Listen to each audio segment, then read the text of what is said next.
ಚಿಂತಾಮಣಿ ಚೇಳೂರು ರಸ್ತೆಯ ಕೃಷ್ಣರಾಜಪುರ ಬಡಗವಾರಹಳ್ಳಿ ಗ್ರಾಮದ ಮಧ್ಯ ಖಾಸಗಿ ಬಸ್ಸು ಸರಕು ಸಾಗಾಣಿಕೆ ಟೆಂಪೋಗೆ ಹಿಂಬದಿಯಿಂದ ಡಿಕ್ಕಿ ಹೊಡೆದ ಪರಿಣಾಮ ಟೆಂಪೋ ರಸ್ತೆಯ ಬದಿಯ ಗುಂಡಿಗೆ ಉರುಳಿ ಬಿದ್ದ ಘಟನೆ ನಡೆದಿದ್ದು, ಅಪಘಾತದಲ್ಲಿ ಟೆಂಪೋ ಚಾಲಕ ಸೇರಿದಂತೆ ಬಸ್ಸಿನಲ್ಲಿದ್ದವರಿಗೆ ಯಾರಿಗೂ ಗಾಯಗಳಾಗದೆ ಎಲ್ಲರೂ ಅನಾಹುತದಿಂದ ಪಾರಾದಂತಾಗಿದೆ.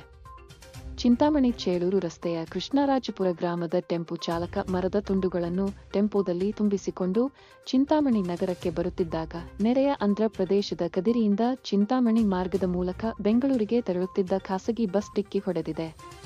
ಡಿಕ್ಕಿಯ ರಭಸಕ್ಕೆ ಟೆಂಪೋ ಚಾಲಕನ ನಿಯಂತ್ರಣ ತಪ್ಪಿ ರಸ್ತೆ ಬದಿಯ ಗುಂಡಿಗೆ ಉರುಳಿ ಬಿದ್ದಿದ್ದು, ಚಾಲಕ ಕೃಷ್ಣರಾಜಪುರ ಗ್ರಾಮದ ಸೋಮು ಅಪಾಯದಿಂದ ಪಾರಾಗಿದ್ದಾರೆ. ಇನ್ನು ಖಾಸಗಿ ಬಸ್ಸಿನ ಚಾಲಕ ಅತಿವೇಗ ಮತ್ತು ಅಜಾಗರೂಕತೆಯಿಂದ ಚಾಲನೆ ಮಾಡಿಕೊಂಡು ಬಂದು ಮುಂದೆ ಹೋಗುತ್ತಿದ್ದ ಟೆಂಪೋ ಓವರ್ಟೇಕ್ ಮಾಡುವ ಸಂದರ್ಭದಲ್ಲಿ ಟೆಂಪೋ ಹಿಂಬದಿಗೆ ಡಿಕ್ಕಿ ಹೊಡೆದಿದ್ದಾನೆ. ಡಿಕ್ಕಿಯ ರಭಸಕ್ಕೆ ಗೂಡ್ಸ್ ಟೆಂಪೋ ರಸ್ತೆಯ ಪಕ್ಕದ ಗುಂಡಿಗೆ ಉರುಳಿ ಬಿತ್ತು ಎಂದು ಪ್ರತ್ಯಕ್ಷದರ್ಶಿಗಳು ತಿಳಿಸಿದರು. ಅಪಘಾತದಲ್ಲಿ ಬಸ್ಸಿನ ಚಾಲಕ ಶಿವಾರೆಡ್ಡಿ ಸೇರಿದಂತೆ ಬಸ್ಸಿನಲ್ಲಿದ್ದ ಪ್ರಯಾಣಿಕರಿಗೆ ಯಾರಿಗೂ ಗಾಯಗಳಾದೆ ಎಲ್ಲರೂ ಅಪಘಾತದಿಂದ ಪಾರಾಗಿದ್ದಾರೆ. ಬಸ್ ಮುಂಭಾಗ ಸ್ವಲ್ಪ ಮಾತ್ರ ಜಖಂಗೊಂಡರೆ ಉರುಳಿ ಬಿದ್ದ ಟೆಂಪೋ ಒಂದು ಭಾಗ ಸಂಪೂರ್ಣ ಜಖಂಗೊಂಡಿದೆ. ಅಪಘಾತದ ಸಂದರ್ಭದಲ್ಲಿ ಸ್ಥಳದಲ್ಲಿ ಸಮೀಪದ ಗ್ರಾಮಸ್ಥರಾದ ದಿಲೀಪ್ ಕುಮಾರ್, ನಾರಾಯಣಸ್ವಾಮಿ, ಸುನಿಲ್, ಶ್ರೀನಿವಾಸಪ್ಪ, ಶಂಕರಪ್ಪ, ಪವನ್ ಕಲ್ಯಾಣ, ಅಶೋಕ್ ಮತ್ತಿತರರು ಮಾತನಾಡಿ, ಚಿಂತಾಮಣಿ ಚೇಳೂರು ರಸ್ತೆ ಇಕ್ಕಟ್ಟು ರಸ್ತೆಯಾಗಿದ್ದು ವಾಹನಗಳ ದಟ್ಟಣೆ ಹೆಚ್ಚಾಗಿದೆ. ಆಗಾಗ್ಗೆ ಅಪಘಾತಗಳು ಸಂಭವಿಸುತ್ತಲೇ ಇರುತ್ತವೆ. ಅದರಲ್ಲಿ ಬೈಕ್ ಸವಾರರು ಹೆಚ್ಚು ಬಲಿಯಾಗುತ್ತಿದ್ದಾರೆ. ಸದರಿ ರಸ್ತೆ ಅಗಲೀಕರಣ ಕಾಮಗಾರಿಗೆ ಗುದ್ದಲಿ ಪೂಜೆ ನೆರವೇರಿಸಿ 2 ತಿಂಗಳಾದರೂ ಇದುವರೆವಿಗೂ ರಸ್ತೆ ಕಾಮಗಾರಿ ಪ್ರಾರಂಭ ಮಾಡಿಲ್ಲ. ಇನ್ನಾದರೂ ಸಂಬಂಧಪಟ್ಟವರು ಇತ್ತ ಗಮನಹರಿಸಿ ರಸ್ತೆ ಕಾಮಗಾರಿ ಬೇಗ ಪ್ರಾರಂಭ ಮಾಡಬೇಕೆಂದು ಅವರು ಒತ್ತಾಯಿಸಿದರು. ಇನ್ನು ಘಟನಾ ಸ್ಥಳಕ್ಕೆ ಗ್ರಾಮಾಂತರ ಪೊಲೀಸರು ಭೇಟಿ ನೀಡಿ ಮುಂದಿನ ಕ್ರಮ ಕೈಗೊಂಡಿದ್ದಾರೆ. ನಮ್ಮೂರು ಕೃಷ್ಣರಾಜಪುರ, ನನ್ನ ಹೆಸರು ದಿಲೀಪ್ ಕುಮಾರ್ ಅಂತ. ಈ ಚೇಳೂರು ಚಿಂತಾಮಣಿ ರಸ್ತೆಯಲ್ಲಿ ತುಂಬ ಜೋರಾಗಿ ಬರೋದು ಈ ಥರ ಮಾಡ್ತಾ ಇದ್ದಾರೆ.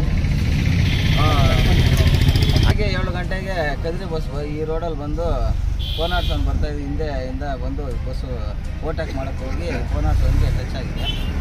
ಅದು ಸೈಡ್ ಹೋಗಿ ಉಳಿದಿದೆ. ಇದು ಯಾಕಂದರೆ ರೋಡ್ ಚಿಕ್ಕದಾಗಿದೆ.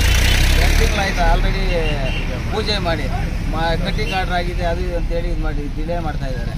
ದಯವಿಟ್ಟು ಇದು ಸಂಬಂಧಪಟ್ಟ ಅಧಿಕಾರಿಗಳು ಬೇಗ ಇದನ್ನು ಕಟ್ಟಿಂಗ್ ಆರ್ಡ್ರ್ ಮಾಡಿ ನಮ್ಮ ರಸ್ತೆನ ಬೇಗ ಇದು ಮಾಡಿ ಸ್ವಲ್ಪ ದೊಡ್ಡದಾಗಿ ಮಾಡಬೇಕಾದ್ರೆ ನಮ್ಮಲ್ಲಿ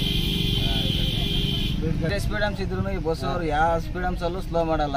ಊರಿದೆ ಅಂತ ಯಾರಿಗೂ ಅವ್ರು ಕಾಣಿಸೋದೇ ಇಲ್ಲ. ಏನಿದ್ರು ಒಂದೇ 180 ಇದೇ ಸ್ಪೀಡ್, ಒಂದೇ ಲಿಮಿಟ್, ಯಾವುದು ಸ್ಟಾಪೇ ಇರೋಲ್ಲ. ಮಕ್ಕಳು ಹೋಗ್ಬೋದು, ಶಾಲೆಗಳಿದ್ದಾವೆ ರೋಡ್ ಪಕ್ಕದಲ್ಲೇ, ಯಾರಿಗೂ ಇದೇ ಇಲ್ಲ. ಆರನ್ನು ನೋಡ್ಕೊಂಡು ಹೋಗ್ತಾ ಇರೋದು, ಬರ್ತಾ ಇರೋದು, ಹೋಗ್ತಾ ಇರೋದು ಅಷ್ಟೇ. ಈ ರಸ್ತೆಯಲ್ಲಿ ಓಡಾಡೋರು ತುಂಬ ಟೂ ವೀಲರ್ ಅವರು ಇವರೆಲ್ಲ ಈ ಬಸ್ಸವ್ರು ಬಂದರೆ ಇಮಿಡಿಯೇಟಾಗಿ ಸೈಡ್ ಸ್ಟಾಪ್ ಮಾಡ್ಕೊಂಡು ಹೋಗ್ಬೇಕು, ಆ ಥರ ಬರ್ತಾರೆ ಇವರು. ಈ ರೋಡಲ್ಲಿ ಯಾವತ್ತಿದ್ರು ವಾರಕ್ಕೆ 1-2 ನೀವು ನೋಡಿದ್ರೆ ಕಂಚಟ್ಟಹಳ್ಳಿ ಅಲ್ಲಿ ಇದ್ರ ಹತ್ರ 1 ತಿಂಗಳಿಗೆ ಒಂದೊಂದು ಸತಿ ಸ್ಪಾಟ್ ಡೆತ್ ಆಗ್ತಾ ಇದ್ದಾರೆ. ದಯವಿಟ್ಟು ಬೇಗ ಇದು ಮಾಡಿ ರೋಡ್ನ ದುರಸ್ತಿ ಮಾಡಿ ಬೇಗ ಹೊಸದಾಗಿ ದೊಡ್ಡದಾಗಿ ಮಾಡಬೇಕು ಅಂತೇಳಿ ಇದು ಮಾಡ್ತಾರೆ.